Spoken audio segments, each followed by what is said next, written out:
Not to say that. I didn't want impeachment. Lahat ng kakampi ko sa Kongreso hindi nag-file ng impeachment complaint. Sino? Sino doon? Mga data galing sa automated counting machine. Tama ba yun o hindi? Mali po yun. Dahil sa batas, ang sabi, bawat automated counting machine, kada pindot mo, automatic, diretso dapat sa mga servers ng COMELEC, diretso dapat sa mga transparency servers. Bakit ginawa yan ng batas? Para kapag mandaya ang COMELEC, huli ka agad ng mga transmission server. Dahil po yung naipapadala po sa bawat server ay mga encrypted pa. Encrypted. Hindi po katulad doon sa COMELEC kasi nga po kasama sa system mismo, kasama sa kabuuan ng system, hindi po kasi pwedeng ang COMELEC ay nagpa-process ng mismong data kasi paghihinalaan po kung nagpa-process ang COMELEC. Yung sa COMELEC po na server mula sa presinto, pag pinadala na sa server namin at nireflect namin automatically certain, yun po ay human readable na kaagad. Yes. Good morning mga kasama. Nandito na naman si Kuya Goods nagbabalik. At syempre kung di ka pa nakasubscribe sa ating channel, pa-subscribe na lang po at hit mo na rin yung bell para lagi kang updated sa ating mga video. Mag-resign ka na. Yan ang panawagan ng ating kababayan. Kung hindi mo kaya, bitiw na. Kung naguguluhan ka at talagang hirap ka na dahil hindi mo talaga kaya, ang mamuno, ang sabi ni Aling Ledesma, resign na. Diba? Kung ganyan lang naman ang mangyayari sa bansa, diba, hindi titino.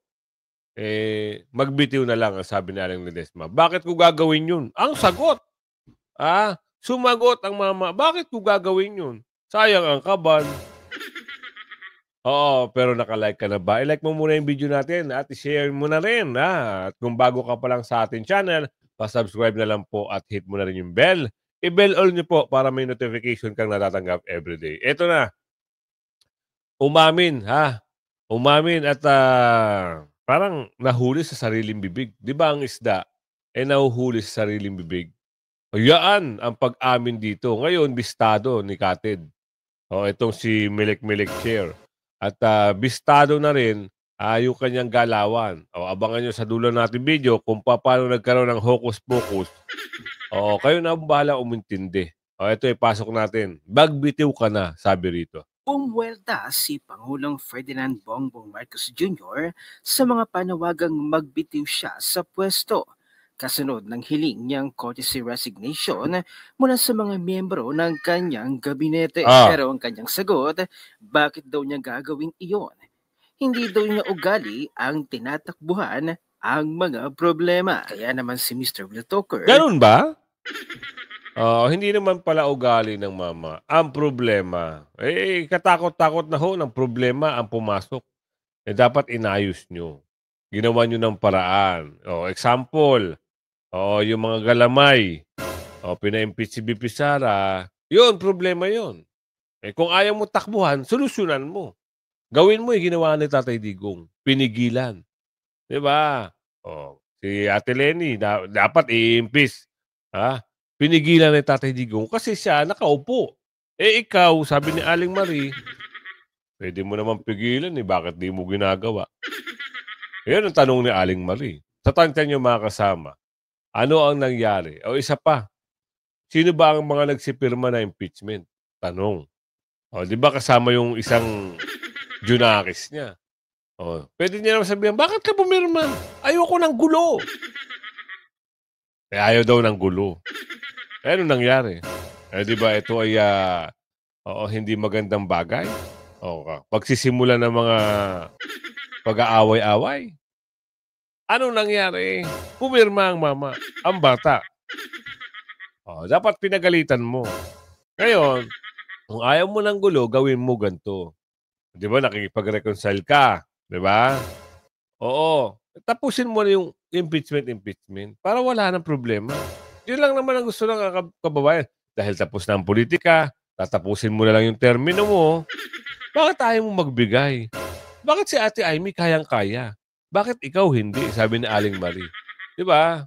Binanatan na naman si BBM ang kanyang pautot at pambubudol na naman. Panoorin ang buong video. Pero ayon nga sa mga netizens, ang totoo talagang problema ay ikaw daw mismo. Dali. ikaw mismo talaga ang naging problema.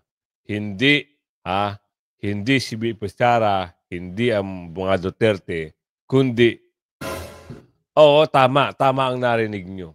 Sabi sa video na ito. Ang saklap, ano? Ikaw na namumuno, na dapat ikaw ang maging halimbawa ng kaayusan. Parang ang lumalabas oo, pangarap. Pangarap sa 2028. Sino kaya iluluklok nito pag may pangarap?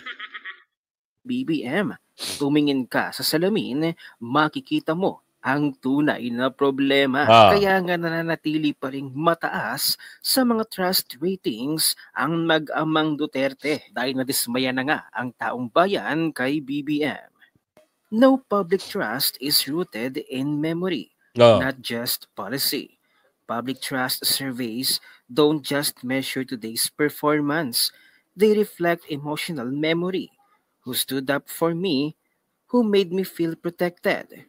Who didn't betray us when the pressure came? PRRD's numbers remain high, not because people ignore his flaws, but because they remember his impact on their daily lives. Tama, di ba? O eto, bibigyan na lang natin kayo ng isang example. Ikumpara mo lahat ng mga naging presidente, lahat ng achievement, lahat ng mga ginawa sa Pilipinas. Sino lang ba ang nagbigay sigla na namuno sa Pilipinas na hinangaan ng tao at talagang proud na proud ang mga tao noon? Ngayon wala. Hindi natin makita ng kagandahan. Mas maraming, alam niyo, mas marami yung galit kaysa doon sa nauuto nila. Sabi ni Aling Lorraine. Mas marami ang galit. Pansinin niyo magbigay ka ng isang video na talagang sinasalubong sa ng tao, yung galak na galak. Magbigay ka. Sige, ikaw na nanonood sa akin. I-comment mo dyan sa comment section. Diba? Meron ka bang video na may papakita na talagang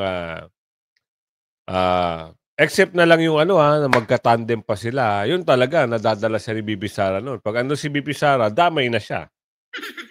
Oo, nadadamay na siya sa hiyawan ng tao. Ang problema, eto. Di ba? Meron ka bang video? Ikaw na vlogger ka.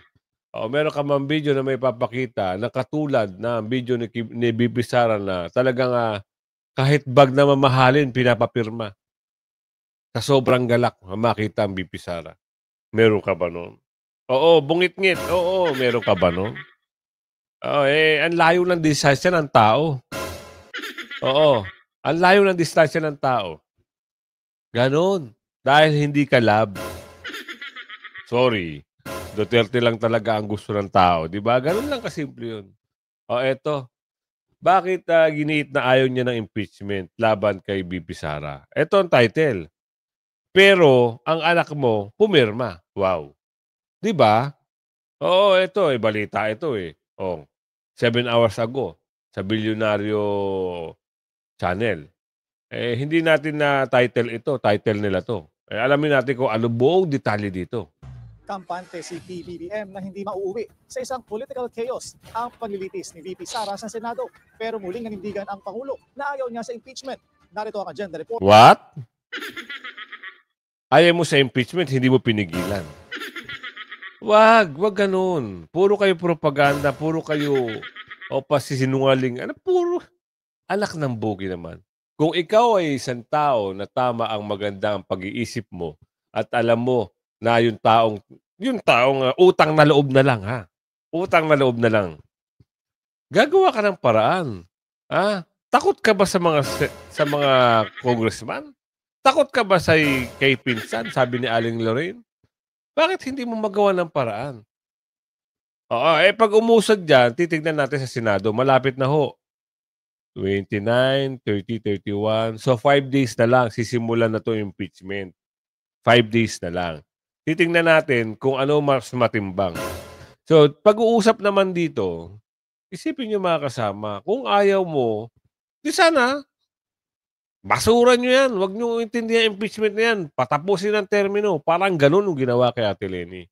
Hindi Drama ito? Joke ba ito? mga bugi, oh. or Lisandro Ochona. I didn't meant to say that. I didn't want impeachment. Ano nung nangyari? Ulitin natin. Ha. I don't want impeachment. Why are you favoring other people or other congressmen to push this impeachment? Sige nga. Instead, sabihin mo, ay, huwag kayong matitigas ang ulo. Impeach kayo na impeach. Hindi ko gusto yan. Ibasura yan. Ganun dapat. Ano nangyari? I didn't meant to say that. I didn't want impeachment. Lahat ng kakampi ko sa Kongreso hindi nag-file ng impeachment complaint. Sino? Sino doon? Halos lahat nga, Boss Amo Manager. Halos lahat nga, na pumirma. Kakampi ninyo. Diba? Anak naman ng bugi. Boss Amo Manager, ikaw yung nakakaalam. Ikaw ang pinakamataas na namumuno sa bansa. Isa kang niluklok ng gobyerno. Ano nangyari? Pigilan mo naman. Oo, last minute. Pwede mong pigilan. Ganun sana para yung reconciliation maging okay, all goods, all right. Diba? Yung mga nag-file ng impeachment complaint, hindi mo masasabing kaya kong utusan o pagsabihan na ito. Kaya mo. Boss, Amo Manager, kaya mo.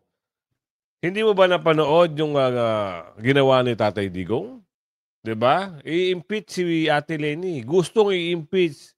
Pinigilan ni Tatay Digong. Kayang-kaya niya eh. At kayang-kaya mo, naniniwala kami. Bakit behind the scene, nangyari? Yung mga nag-file ng impeachment complaint, hindi mo masasabing kaya kong utusan o pagsabihan na ito yung gagawin mo. So, Ay! Ang hirap talaga pag yung sinasabi mo, parang hindi kayang ng utak mo at hindi kaya ng puso mo. Talagang ang mangyayari, sabi Aling Ledesma, magbabalat kayo. Oo nga naman. Parang meron naman point si Aling Ledesma doon. do I have to keep explaining that I did not want impeachment? Ito ang pinaninindigan ni PBBM sa Malaysia kaugnay sa impeachment ni Vice President Sara Duterte. Tila pagbaliktad ito sa naunang pahayag ng Pangulo. Matatandaan noong February 6, 2025, isang araw matapos maitransmit ang impeachment complaint sa Senado, sinabi ng Pangulo sa anak niyang si Ilocos Norte Representative Sandro Marcos na gawin niya ang kanyang duty para suportahan ang proseso. Kinabukasan, sinabi mismo ni Sandro ang dahilan kung bakit siya ang nangunang pumirma para i-endorso ang reklamo. Ano naman kung sasabihin ng tao na gusto nilang pupukain yung lolo mo at itapon yung katawan sa West Philippine Sea, sasabihin niya gusto niyang patayin ang Pangulo at ang First Lady na ang aking magulang at gusto niyang patayin ang Speaker. Ba't naman nagugulat ang tao na pipirma ako dyan? Bukod pa rito, naging questionable rin Eto pa. Tuloy natin. ang pagsali sa prosecution panel ni Akbayan Party List Representative Chel Jokno at Mamamayang Liberal Party List Representative Laila de Lima. Kaya duda ng ilan, tila magkakakampi na ang Liberal Party at ang administrasyon. At may ugong pang pinondohan ng administrasyon ang kandidatura ni na Senators-elect Bam Aquino at Kiko Pangilinan, 2 linggo bago ang May 12 elections. Kung totoo ang mga umano'y suportang ibinigay ng alyansa sa Liberal Party, marami namang nalaglag sa mga kandidato ng administrasyon, lalo na sa Mindanao. Sa panayam ng Abante Radyo kay Pandag Maguindanao del Sur Mayor Mohaheran Balayman, tingin niya hindi naging malinaw ang mensahe ng alyansa. Hindi ho nakarating sa amin ang mensahe o yung campaign strategy para suportahan ang alyansa para sa Bagong Pilipinas. Kaya hinayaan namin ang mga tao yung power or yung influence na meron sa mga local chief executives or sa mga opisyales ay hindi ho namin in-exercise. Maybe because some sort of messaging na hindi ginawa ng mga campaign strategists or yung campaign team ng ating alyansa. Or maybe because may iba silang sinuportahan. Ang focus... Ayun, laglaga na ito mga kasama. Nag-leak na ho yung audio-video na ito. Ang hirap lang, ano? Kumukuha ng kakampi pero meron palang gustong papasukin na iba. Kaya naman pala hindi nagpunta ng victory party yung iba. Nalaman na siguro yung estratehiya. Yung mga estratehiya. May ugong-ugong, kung wala hong apoy, walang usok, walang apoy. Nagkaroon ng uusapin ganito, baka totoo nga ito, di umano, na pinondohan para makapasok yung dalawa at nagkaroon ng laglagan doon sa kakampi. Eh, hindi mo alam kung tunay na kakampi. Oo, baka mamaya ay talagang nagpapanggap lang na kakampi. Sa bagay, oo, ang sabi ni Aling Marie, pag traidor naman daw talaga. Aling Marie naman. Oo, sa bagay, talagang ganun. O, eto, ipasok natin to. Mas maganda, kayo ho ang bahalang umintindi. Atty. Respicio at mamaya, sasagot dyan. Alam niyo na huli na kasi siya eh. Huling-huli na sa bibig. Oo, ang isda. O kaya ito, Atty. Respicio, ipasok mo. Isda sa kanyang sariling bunganga. Si Chairman George Garcia ang nagsabi niyan. Yung mga papunta daw sa transparency server, kino-consolidate muna. And then every 15 minutes, ipapadala lahat sabay-sabay papunta sa mga transparency server. Para maging posible iyon, dapat meron kang intermediary server sa gitna. True enough, lumabas nga sa mga news, inamin na rin ng media at ibang mga may-ari ng transparency server na meron ngang data center tree kung saan minamanipulate muna yung data bago naglalanding sa kanila yung mga data galing sa automated counting machine. Tama ba yun o hindi? Mali po yun! Dahil sa batas, ang sabi, bawat automated counting machine, kada pindot mo, automatic, diretso dapat sa mga servers ng COMELEC, diretso dapat sa mga transparency servers. Bakit ginawa yan ng batas? Para kapag mandaya ang COMELEC, huli ka agad ng mga transmission servers. Pero ano ang ginawa ng COMELEC? Pinadaan muna sa gitna.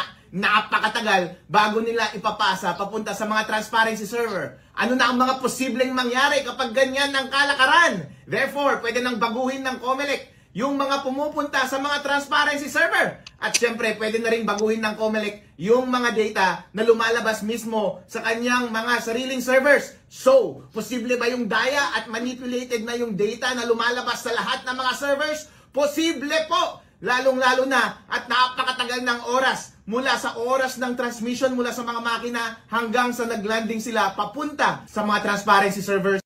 Tama yung sinasabi ni Atty. Respicio dito eh. Dapat split of seconds lang o less than 1 minute na i-transmit na. Nangyari, sumisegue sa gitna at yung gitna parang nafi-filter daw di umano yung boto. Mamaya sasagot itong si Chair. Baka mamaya, huli sa bibig. At saka, pakiwari ko, binabalasan ni Manong Tid eh. Kaya, wait, there's more na lang sa napupuntong impeachment. Talagang desidido. Itong si Atty. Respicio, nahahiya ng impeachment. Ngayon, ang taong bayan, magdidesisyon din dyan kung sakaling matuloy yan. Talagang, ano kaya mangyayari pag na-impeach? Kulong ba yan?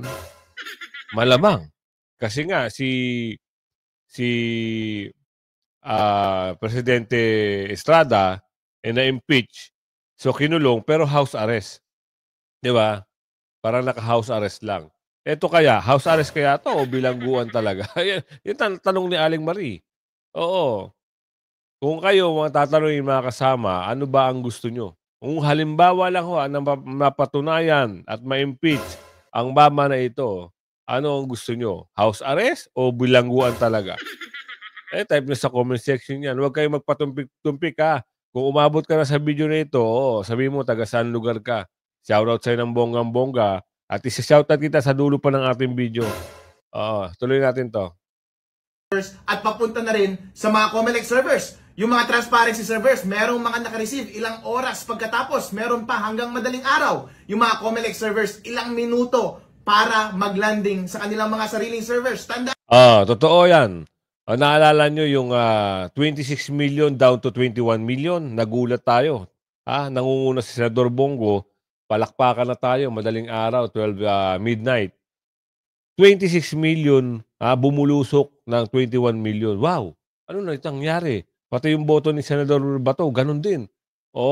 Para may dagdag bawas doon sa video na nakita natin tas pinaliwanag, may konting raw. Ang mahal-mahal ng budget nyo, ito pa isa pa, ang nakakabuwisit doon. Ilang cluster sa presinto nyo, sa lugar nyo. Tapos isang machine lang ang binigay nila. Ang dami-dami yung perang uubusin eh. Tapos yun, napahirapan yung mga taong bayan. Tuloy. po natin ang kada data na lumalabas bawat automated counting machines between 10 kilobytes lang hanggang 70 kilobytes. Ibig sabihin, kapag 35 megabytes per second ang average speed ng data ng cellular dito sa Pilipinas, dapat split second lang yan. Dapat real time nga. Pagkapindot mo dun sa automated counting machines, dapat labas ka agad sa Comelec servers, dapat labas ka agad sa transmission servers. Kapag umabot ng oras-oras at minuto yung paglabas ng data sa lahat ng servers, meron na pong kalokohang nangyayari sa gitna. Chairman George Garcia at Comelec, ipaliwanag po ninyo bakit ninyo kailangang gawing iyan. Nandaya po ba kayo? Ano sa palagay niyo mga kasama? Meron bang pandaraya nangyari? Sa totoo lang, bakit tumagal yung transmission ng boto? Dito alamin natin kung ano yung tindig dito para hindi siya masabing... Pero medyo alanganin tayo sa sagot nito eh. Medyo nabubulol eh. Tignan natin para alam natin At kayo intindihin nyo kung nahuli na ba sa bibig. May dayaan ba nangyari? Tuloy natin to. Doon sa ibang server, katulad po ng media server, lahat ng mga media entities doon po kukuha. Yung NAMPREL, PPCRB, meron din po silang sariling server. Kaya lang po, kinakailangan yung kanila pong result ay iproseso pa nila. Bakit kinakailangan iproseso, Sir Ted, DJ? Bakit kailangan iproseso pa nila? Oo, di ba ang usapan from precinct itatransmit through direct sa Comelec? Bakit humihinto sa gilid, sa gitna, sa tagiliran? Bakit may ganun? Yun ang sinasabi ni Atty. Respicio. Diba? Bakit may ganun? Tuloy natin to. Sapagkat yung pinapadala sa kanila, hindi po katulad ng sa amin, yung po ay machine readable pa. Kinakailangan i-process. Alam niyo po, meron kasing ilang media entities na nagkaroon ng sariling programa. Sinabi na po sa mga usapan with IT people at saka sa tauhan namin, kinakailangan may programa kayo na magpa-process ng results kasi kung hindi, yung pinapadala sa inyo, may mga nadodoble na boto. At yung po ay natural talaga kasi nga po pinaprocess. So kinakailangan meron kayong program na maglilinis. Ang tanong doon, bakit nyo pinapakilaman? Bakit nyo sinasama yung mga taga-media? Ang usapan lang nito, from the precinct to Comelec. Bakit napasok sa media? At may sariling program ang media. Ano meron? Ano kung nalaman ng media doon? Oo, ganun na ba ka-high-tech yung ginagawa? Di ba? Isipin nyo, isasama nila yung program kasi may program, usaping program eh. Oo, meron silang sinamang program. Doon pala humihinto sa nasamang program ng mga taga-media. Ganun ba yung boss, amo manager? Tanong lang ng ating kababayan. Hindi ho masama magtanong Oo, komentaryo lang po tayo. Comment ika nga.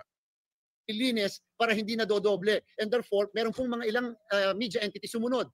Meron po kasing wala silang program na gano'n. And therefore, kung hindi tayo nagkakamali, nung 2:00 ng madaling araw, yung certain media entities, sila ang nag-adjust kasi na-realize nila na yun nga, hindi kasi sila nagkaroon ng program na gano'n and therefore nagkaroon ng doblehan. Kaya tinugma nila, tinanggal nila yung mismo mga doblehan na yun at natugma. Totoo ba? Totoo ba?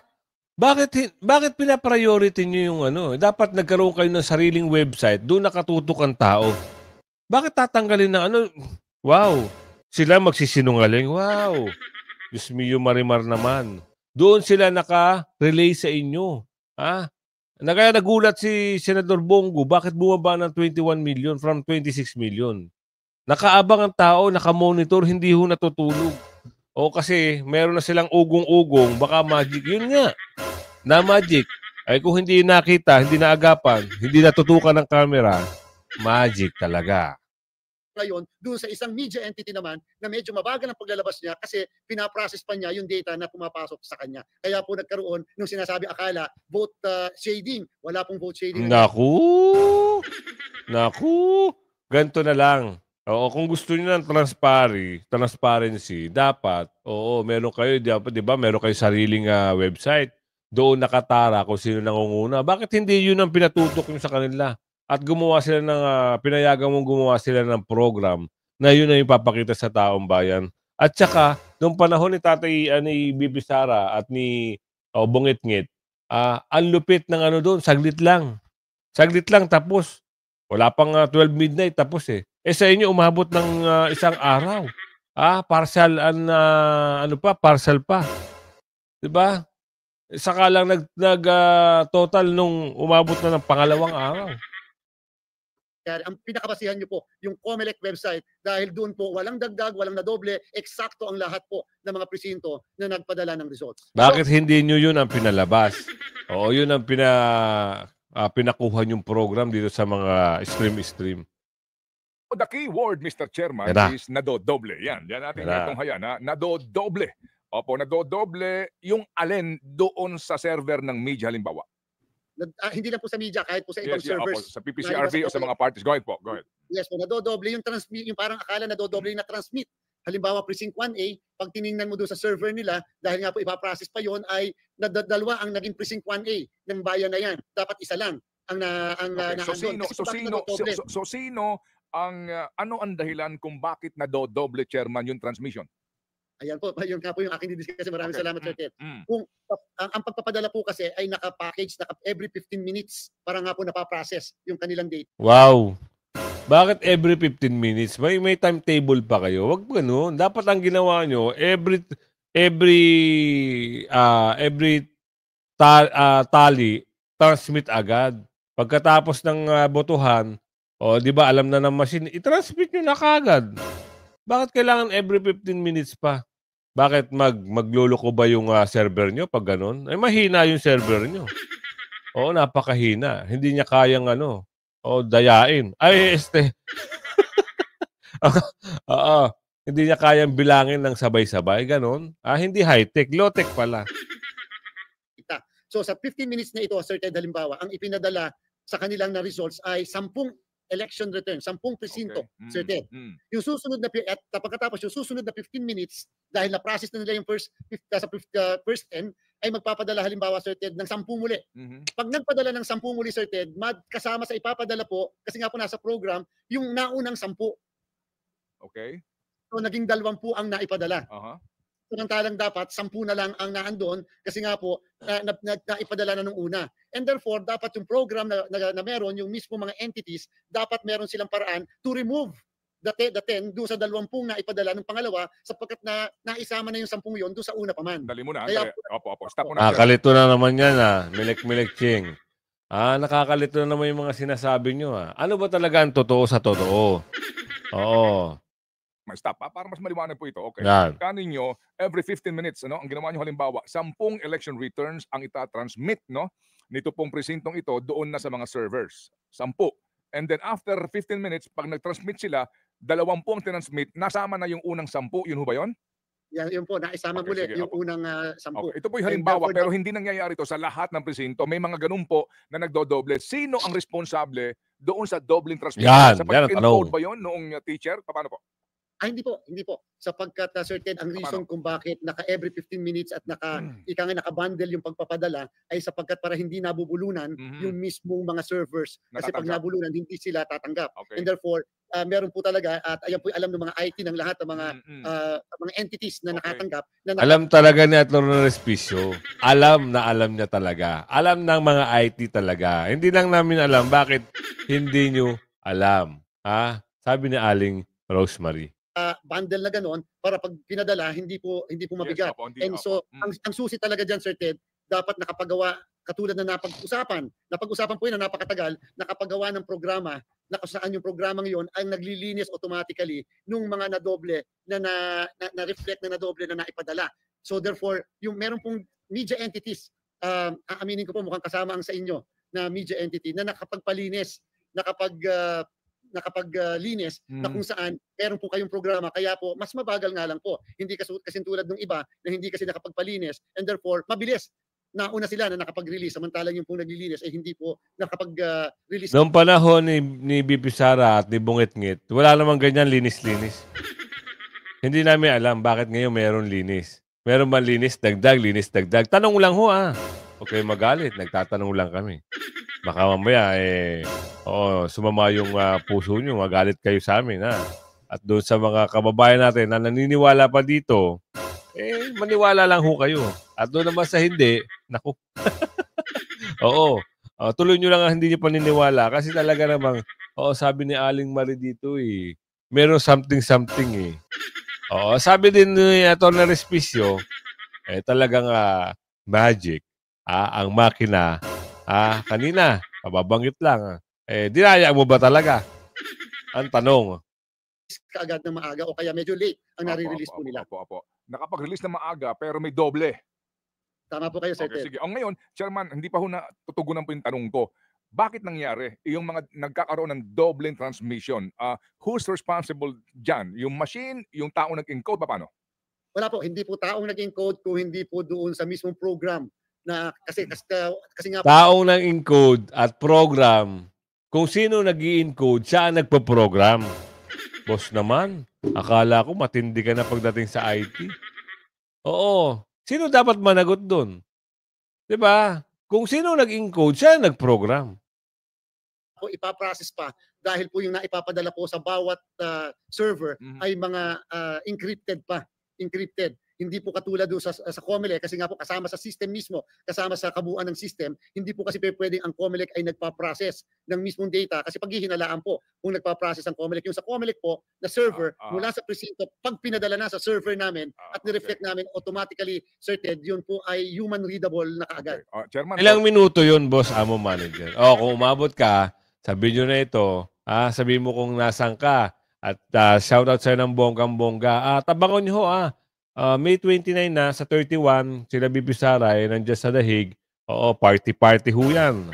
Big event, ika nga. At hindi lang sa Dahig, marami pang bansa siguro ang makikitaan natin na magkakaroon ng mga gathering. No? Tuloy natin to. Sorry po, pardon my ignorance, pardon po itong kakulitan ko na ito, baka kayo umay sa akin, pero hindi ko pa rin po makuha. Hindi ko magets, no?